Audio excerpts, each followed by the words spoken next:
dia a todos, bom dia a todas, bom dia para você que está ligado nos nossos canais do YouTube. Aproveita que está por aí, se inscreve no canal, curte, compartilha, comenta esse vídeo para que os nossos conteúdos aqui do ICL Notícia, nossos programas, possam chegar a mais pessoas. Eu também quero dar um bom dia especial para quem está na nossa sala lá no Papo Legal, Mercado Investimentos Real Oficial, a sala aqui do programa, onde a gente troca ideias sobre os assuntos do programa. Tem a enquete já rolando por lá, daqui a pouquinho eu conto para vocês qual é a enquete. Eu posso já aproveitar para contar agora, porque ela já está na tela. Você acha que as punições dos Estados Unidos vão prejudicar os bancos e as empresas brasileiras? Sim, o Brasil vai sofrer consequências graves. Não, o país tem como se proteger dessas punições. Vai prejudicar um pouco, mas nada catastrófico. Acho que os Estados Unidos nem vão em frente com as ameaças. Essas são as alternativas aqui da nossa enquete. Eu quero saber a sua opinião aí no Papo Legal, então já aproveita para bater um papo também sobre esse assunto, participar da nossa enquete e deixar aí a sua opinião com a gente. Além disso, nessa manhã eu vou dar também um bom dia especial para Cuiabá hoje. Eu acho que é Cuiabá, eu vou até conferir, porque eu tô assim de memória. Cuiabá, não estava errado. Hoje a gente vai para Cuiabá. Ontem a gente estava no sul do país, mas agora a gente vai para Cuiabá, no Mato Grosso, porque hoje quem recebe aqui, a nossa rádio parceira que recebe um bom dia especial é a Rádio Comunitária CPA-FM 105,9. É uma rádio que retransmite aqui a nossa programação. Então, sintam-se abraçados, os ouvintes da Rádio CPA lá em Cuiabá. E se você quiser retransmitir as nossas programações, os nossos programas aqui, é só entrar em contato com retransmissão@icl.com.br, porque aí você não só vai ter a possibilidade de retransmitir o nosso programa e os outros programas, mas também de participar aqui das nossas rádios parceiras. Então hoje, um beijo especial para o povo de Cuiabá, no Mato Grosso. Vamos passar pelos destaques do dia, porque hoje, na verdade, a gente tem um grande destaque que a gente fragmentou em outros destaquinhos, vamos pensar assim, porque a gente vai falar basicamente da pesquisa Quest. Claro que a gente vai passar pelo fechamento ali, mais até no fim do programa. Eu deixei para o fim do programa, porque o fechamento de ontem foi basicamente um repeteco dos outros dias, então nada muito novo sob o sol, mas a gente vai falar basicamente hoje de um tema que são as análises ou as percepções econômicas que aparecem na pesquisa Quest. Aqui tem notícia, destaque do nosso site: Lula abre vantagem sobre Flávio Bolsonaro no segundo turno, e a gente vai entender os aspectos que levaram a isso e muitas percepções curiosas que apareceram na Quest em relação à economia. Então, basicamente hoje a gente vai falar de percepções em relação à inflação, ao tarifaço, até ali o financiamento do Dark Horse. A gente vai fazer a isenção de imposto de renda, que ontem eu perguntei para vocês se vocês estavam sentindo no bolso ou não. Então, basicamente, a gente vai fazer uma análise desses aspectos econômicos e políticos também, porque está tudo muito ligado, que apareceram aí na pesquisa Quest, nessa última edição de junho. Então, vamos já começar por esse assunto, porque a gente tem muita coisa para falar hoje. Eu quero chegar ao final do programa com os assuntos contemplados aqui. Então vamos começar já com essa primeira análise que parte ali dessa construção. A gente juntou esses dois blocos, são dois blocos da pesquisa, mas a gente vai analisar então esses dois fatores juntos, que é o Bolsomaster e o Tariflávio. Vamos analisar esses dois efeitos que apareceram na Quest e que tem algumas questões curiosas aqui em relação à avaliação da população brasileira, claro, aqui por meio de uma amostragem, mas essa avaliação em relação às atitudes do Flávio Bolsonaro e o Brasil.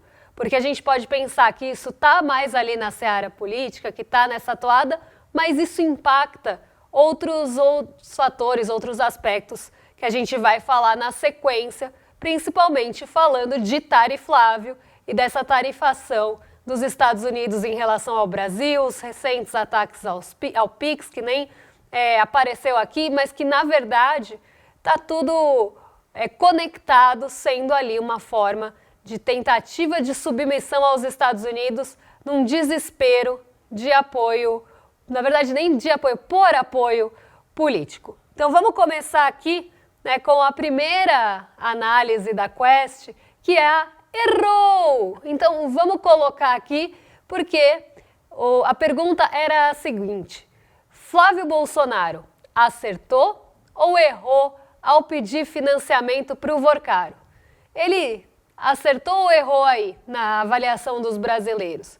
E na avaliação dos brasileiros, Flávio Bolsonaro errou. Flávio Bolsonaro devia ter evitado. 65% dos respondentes acredita aí que Flávio Bolsonaro teve a atitude errada nesse pedido de financiamento.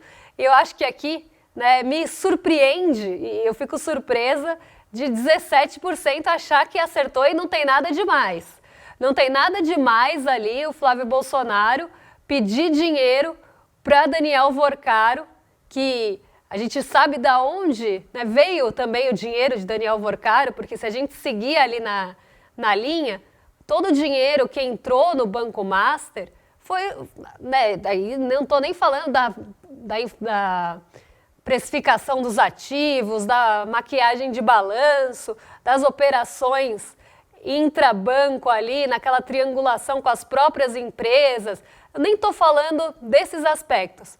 Mas quanto dinheiro não foi captado das pessoas, dos fundos de previdência, dos servidores dos estados e dos municípios, dinheiro ali que veio injetado do BRB de uma forma fraudulenta, porque eram carteiras de crédito que não existiam, compras de carteiras de crédito que não existiam. Então você está pegando dinheiro da população na captação pelos CDBs, por essa capilaridade que o banco teve, e que só teve, porque teve impulso também de quem era comissionado por isso.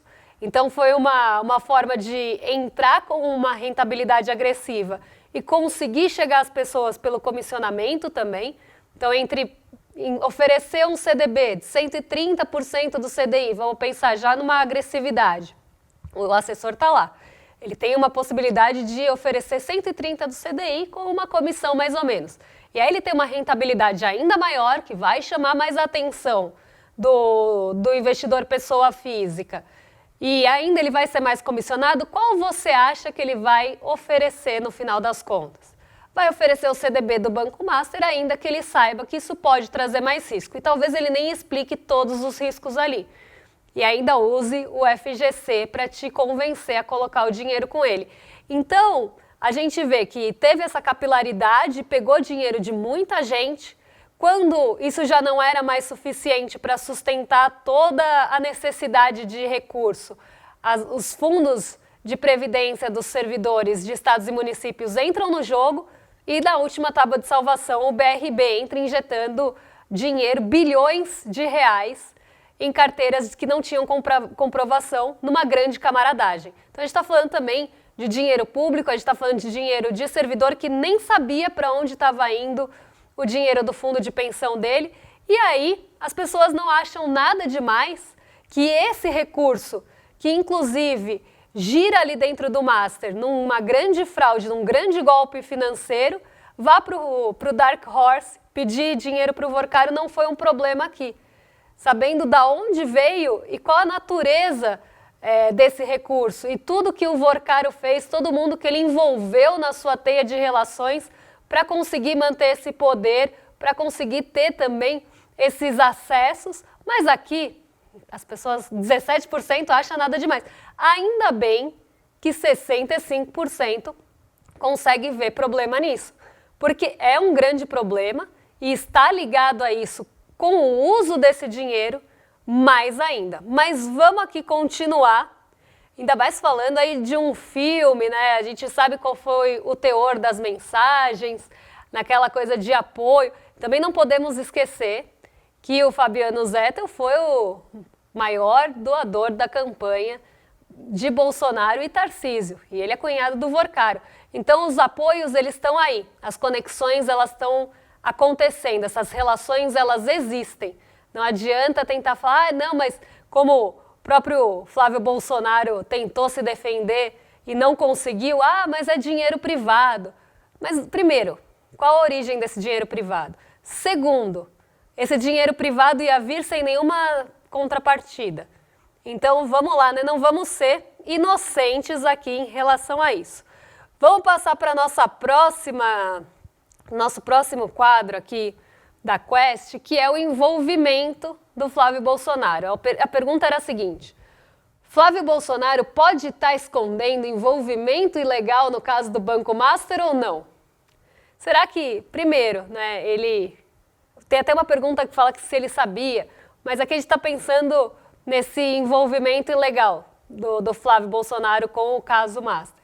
E aqui também, 58% acredita que sim, Flávio pode estar escondendo envolvimento. Então, que ele vai estar mais envolvido, tem mais coisa aí para vir à tona. 27% acredita que não, Flávio não está envolvido, ele só foi mesmo pedir um dinheirinho ali. E 15% não soube responder, não sabe ou não respondeu. Então aqui também traz, né, essa visão que vem sendo construída em relação a essa conexão do Flávio Bolsonaro com o Vorcaro, que pegou muito mal. É uma repercussão que pega muito mal para ele e com razão, né? Isso escancara o que a gente já sabia. Flávio Bolsonaro, a família Bolsonaro, ela tinha sim conexões com o Daniel Vorcaro, tinha sim envolvimento ali. Não à toa, ninguém é o maior doador de campanha se você não tem também nenhuma contrapartida que vai ser feita para você. As pessoas sempre fazem alguma doação em grandes magnitudes esperando alguma coisa em troca. Ainda mais falando no caso Master, que tem uma série de favores, uma série de coisas que são cobradas depois. Então aqui, né, pode ser que ainda venha muita coisa à tona em relação a esse caso e a esse envolvimento. E a maior parte das pessoas não só acha que pegou mal, né, que o Flávio Bolsonaro errou nesse pedido de dinheiro, mas também pode estar escondendo um envolvimento ainda maior. Em relação a tariflável, aqui, em relação a novas tarifas impostas ao Brasil, a gente também teve algumas perguntas na pesquisa Quest que abordaram o aspecto. Então, vou colocar aqui na tela, enquanto eu tomo aqui a minha aguinha na minha caneca da Selic, que eu gosto muito, que a Selic não faz chover. Então, vamos colocar aqui na tela, vou beber água e, na sequência, a gente já comenta com vocês. Vou tomar um shot de alga.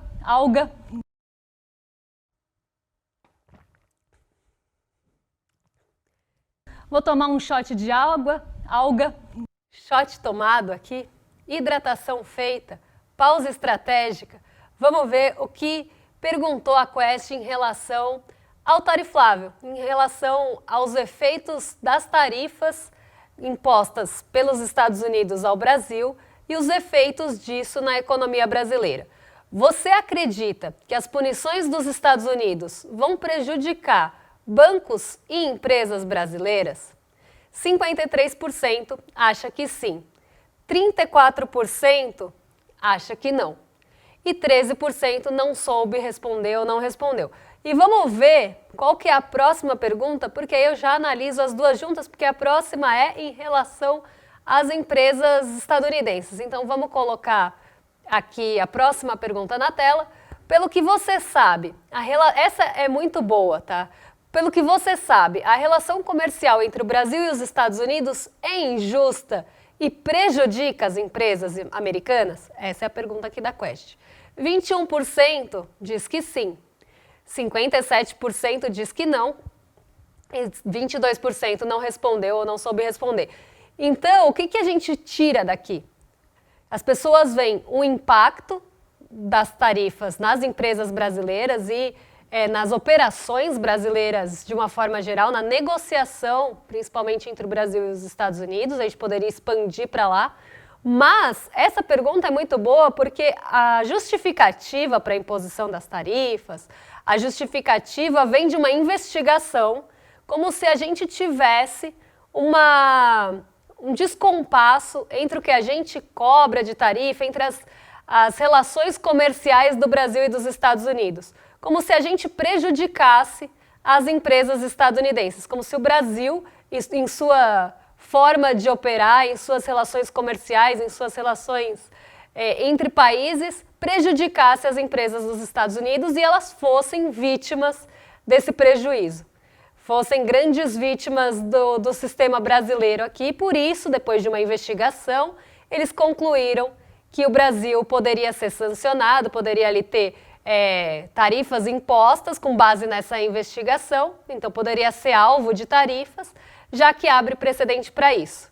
É isso que os Estados Unidos usaram de justificativa. Mas a gente sabe que é uma forma de pressão e de imposição. Por quê? O que está em jogo aqui? Uma das grandes justificativas e pretextos aqui, que a gente sabe que está escrito ali, é o PIX, por exemplo. Ontem eu falei bastante sobre isso, mas o que eu quero falar aqui de PIX para vocês em um curto espaço, porque eu não vou me alongar muito nisso, porque dá para ficar 40 minutos falando só de PIX. O PIX, ele vem para facilitar as operações do sistema financeiro. A gente tinha outras operações lá no passado que eram muito mais arcaicas, mais custosas, levavam tempo para compensação. A gente tinha DOC, TED, outras formas de compensação que muitas vezes até tinham ali atuações manuais na liberação, enfim. A gente tinha um outro sistema que era mais moroso, que era mais custoso, e o PIX vem para substituir isso, e aí no começo, inclusive, sofre resistência, como toda nova tecnologia que entra, como toda nova tecnologia implementada, ela sofre um pouco de resistência e desconfiança, mas ela ganha o coração dos brasileiros muito rápido. Por quê? É uma forma fácil de pagar, você não precisa, por exemplo, andar com dinheiro, que pode ser uma coisa que as pessoas têm receio, têm medo. Você não precisa ficar andando com cartão de débito, porque o Pix você faz do seu celular, você não precisa ali ficar andando com um monte de coisas junto com você para fazer um Pix. E você faz, por exemplo, por um QR Code. Lembra do DOC e TED? Se a gente errava um dígito ali, ficava um dia para devolver, devolvia, depois tinha que esperar o dia seguinte para fazer, esperava a compensação, voltava para a conta, fazer de novo. O Pix não tem isso. O Pix você escaneia um QR Code e faz o pagamento ali. Então ele é muito mais ágil, muito mais fácil, é muito mais tecnológico e também mitiga alguns outros riscos, além de ter essa facilidade e um custo menor, porque ele é menos operacional se a gente pensar hoje, depois de implementado. Então ele vem para trazer essa facilidade e ganha o coração dos brasileiros. Mas ao mesmo tempo, ele acaba sendo também uma barreira à entrada de empresas estrangeiras que querem operar como meio de pagamento aqui. Então, por exemplo, as Big Techs, que já têm dado pra caramba da gente. Se a gente for pensar, como o jargão diz, os dados são os novos... os dados são o novo petróleo. É isso que se fala. Por quê? Os dados, eles trazem todos os nossos hábitos de consumo, todos os nossos hábitos não só de consumo, mas de compra, de como a gente pensa, por onde a gente passa. Se você já tem as Big Techs concentrando tudo isso, tudo que elas já sabem da gente, imagina se elas também controlassem os meios de pagamento, quanto elas também não teriam mais de acesso, além de lucrar com isso. Então já lucram bastante com a gente, já exploram a gente como fonte de dados pra caramba. E ainda teriam mais acesso pensando em trabalhar como meio de pagamento ali e explorando um mercado brasileiro que é enorme, podendo lucrar com isso. Só que ela enfrenta uma barreira para entrar no Brasil, que é o Pix. Então as Big Techs já ficam um pouco contrariadas com isso, tanto que a gente tentam emplacar o WhatsApp Pay aqui no Brasil e ele não pega, justamente porque o Pix já faz esse papel. Então isso já deixa ali Big Techs meio contrariadas. E além disso, você tem o impacto do Pix no lucro que saía do Brasil para, por exemplo, emissoras de cartão, financeiras que trabalham com cartão, bandeiras de cartão de crédito que são estadunidenses. Então isso começa a incomodar nesse sentido de ser uma barreira para novos meios de pagamento explorarem o nosso mercado, e o mercado brasileiro ele é atrativo sim, a gente está falando de um país continental, então é um mercado atrativo, não à toa, se a gente pegar aqui um exemplo estapafúrdio, mercado de apostas. Quando o mercado de apostas começa a atuar na América Latina, eles deixam as operações em vários países de lado para operar só no Brasil, porque é aqui que eles veem a maior possibilidade de mercado, de crescimento de mercado e de lucro. Então, isso é estudado quando uma empresa vai operar aqui. O mercado brasileiro ele é valioso em vários aspectos. E as pessoas querem tirar lucro disso, querem explorar e extrair lucro disso, só que é um lucro que vai para fora. E aí, a partir do momento que tem uma barreira, isso começa a incomodar, uma barreira nacional feita aqui dentro, com um custo muito competitivo, algo que vai realmente impedir que outras empresas explorem aquele mesmo meio de pagamento ou tentem competir com o Pix. Então isso já começa a incomodar. Mas não é só isso, né? A gente tem a tentativa também de impor de cima para baixo. Donald Trump tentou muitas vezes impor as coisas de forma não só arbitrária, mas de cima para baixo aqui no Brasil e acabou tendo que voltar atrás. Por exemplo, no primeiro tarifaço. Agora, ele impõe essa tarifa, essa possibilidade de tarifa de 25%, mas ele exclui um monte de produtos que vão prejudicar os estadunidenses e deixam alguns setores específicos que vão sofrer aqui no Brasil, sim. Então, tem uma série de aspectos que a gente precisa pensar, até de forma mais geopolítica, não só econômica, para entender o porquê disso. Por que ele está pensando no Brasil? Que interesses os Estados Unidos têm aqui para tentar forçar uma negociação com a gente? Bom, eu já falei das Big Techs, já falei dos lucros, tem as terras raras, tem os minerais críticos, então tem uma série, uma forma de dar recado para a China, então tem uma série de aspectos que também acabam ficando nessa seara e que impactam aqui essa justificativa. Mas aí eles vêm falar, sendo que sempre foi uma relação desigual, mais em favorecimento dos Estados Unidos, basta ver a balança comercial, eles vêm falar que as empresas de lá estão sofrendo. Ainda bem que na Quest as pessoas perceberam que não. Outro aspecto, eu vou até pular a parte de inflação, a gente fala disso amanhã, porque amanhã tem dados de inflação para a gente comentar. Eu vou falar de imposto de renda, porque eu acho que esse aspecto, esse elemento na Quest é o mais curioso de todos. Quando a gente fala de isenção de imposto de renda, os brasileiros eles têm uma percepção diferente em relação à isenção. Eles não sentem a isenção ou não se sentem beneficiados pela nova isenção do imposto de renda, o que é muito curioso, porque quando a gente pega a amostra, parte dessa amostra pega pessoas que ganham até R$5.000 ou que estão ali na faixa que ainda tem diminuição da alíquota de imposto. Como é que elas não se sentem beneficiadas por isso? Elas olham o contra-cheque delas, elas veem que não tem mais o desconto, é quase um salário a mais no ano, e ainda assim elas não se sentem beneficiadas. Isso é muito curioso de pensar. E aí a gente pode extrapolar isso, eu já chego lá. Porque 65% dos respondentes não se sentem beneficiados. Não é nem que eles sentiram mudança, eles acham que eles não vão ter benefício com isso. Mesmo tendo um dinheiro a mais ali no fim do mês, que eles não entendem que vem dessa isenção ou que não vem como benefício. Isso é muito interessante. Eu nem estou falando de pessoas aqui que podem não sentir mesmo, que não foram beneficiadas porque ganham mais ali dos 7.300 e tanto, e aí cai na outra regra. Mas e todos os milhares e milhões de brasileiros que estão na regra da isenção? Como é que a gente pega aí uma amostra que 65% se diz não beneficiado? Isso é muito curioso, mas tem muito a ver com a próxima pergunta, que é justamente do impacto do imposto de renda. Porque por mais que a pessoa sinta que tem impacto, ela não sente muita diferença depois da isenção no bolso. Então, o que eu vejo aqui na percepção do brasileiro e nesse molde de percepção. Por mais que esteja um dinheiro a mais no bolso, ainda não é suficiente para o que ele precisa para fechar o mês, por exemplo. Então, por mais que tenha ficado dinheiro no bolso, talvez ele não sinta o impacto na renda que ele gostaria, ou não é um impacto que faz tanta diferença, porque ele ainda tem dificuldade de chegar no fim do mês, porque tem outros aspectos que podem corroer a renda dele, como, por exemplo, uma pressão de inflação de alimentos ou um aumento de custo de cesta básica, e aí ele não consegue sentir esse impacto na renda. E isso apareceu na nossa pesquisa ontem, porque eu fiz essa pergunta para a nossa audiência e a maior parte também não sentiu diferença.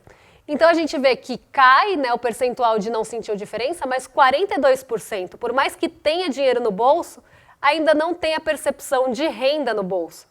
Justamente por outros fatores que ainda podem pressionar essa renda, que ainda podem mudar essa percepção. Por mais que no contra-cheque ele não veja mais o desconto do imposto. Por mais que ele tenha ali 300, 400 reais a mais no fim do mês, ele não sente essa diferença. Tem só que, rapidinho, só vou falar aqui dos outros aspectos que aparecem aqui, porque a renda aumentou, mas não muito. Aparece para 34%, que sentem parcialmente aqui, e a renda aumentou significativamente só para 23%. E é curioso porque na base tem muitas pessoas que estão na regra e mesmo assim ainda não se sentem beneficiadas, o que mostra que a percepção da economia ela é muito mais importante, muitas vezes, na análise e até na avaliação das medidas, do que o próprio dado. E eu sempre falo isso aqui, principalmente quando a gente fala de mercado de trabalho. Vamos fechar aqui a nossa enquete, só para ver como é que ficou o nosso Data Mercado e Investimentos Real Oficial. Vamos ver qual que foi o nosso resultado da enquete de hoje. Vou colocar aqui na tela para a gente acompanhar. Cadê a enquete? Aqui já está aparecendo. Você acha que as punições dos Estados Unidos vão prejudicar bancos e empresas brasileiras? 55% acredita que vai prejudicar um pouco, mas nada catastrófico. Acredito aqui que com todas as exceções que foram abertas, os setores que vão ficar com esse impacto realmente vão ser mais pontuais, mais residuais, e eles vão provavelmente ter algumas medidas voltadas para eles. O Brasil vai sofrer consequências graves. Ficou com 17%. Acho que os Estados Unidos nem vão em frente com as ameaças. 18% acha que taco aqui, que Trump vai voltar atrás. E 9% não. O país tem como se proteger dessas situações. Então, a nossa audiência acredita que o impacto vai ser moderado aí. Vai afetar, mas nada muito catastrófico. Quero deixar um último recado antes de me despedir de vocês e passar para os nossos vizinhos de cima, porque tem uma aula muito especial que vai acontecer aqui, é a aula com o professor Carlos Nobre, que é um grande nome de mudanças climáticas, é um grande nome dos estudos de fenômenos climáticos. Ele vai dar uma aula especial no dia 11, hoje, às 8 horas da noite, sobre o Super El Niño. Então, não fiquem fora dessa para assistir a aula que vai ser aberta, inclusive uma baita de uma aula com um professor incrível. Vai ser uma aula aberta para você em icl.com.br/aula. Vocês conseguem acessar a aula do professor às 8 horas e ficar ainda mais por dentro dessas questões de fenômenos climáticos, mudanças climáticas e seus impactos no nosso Brasilzão. Vamos arrastar para cima, então, o mercado de investimentos, passar para os nossos vizinhos, Roberta Garcia e Guga Noblar. Estão apostos para receber vocês no Rolê ICL e eu volto amanhã para falar sobre o nosso bolso, nossa bolsa e nossas vidas. Um beijão e o que impacta, claro, da economia nas nossas vidas. Não vou aqui fazer digressão sobre vida. Um beijão e até amanhã. Identificaram um risco de ser um El Niño super forte, até batendo recordes. Probabilidade de ele chegar no final desse ano é altíssima. Quando a temperatura ali passa meio grau mais alto do que a média, é quando começa a se formar o que nós chamamos de fenômeno El Niño. Vai gerar uma seca prolongada em grande parte da Amazônia e em grande parte do Nordeste. O sul do Brasil tem que se preparar demais. É muito importante já ter políticas de proteção de milhões de pessoas. Vamos torná-lo o primeiro El Niño em que o Brasil vai se superar e vai proteger milhões de brasileiros.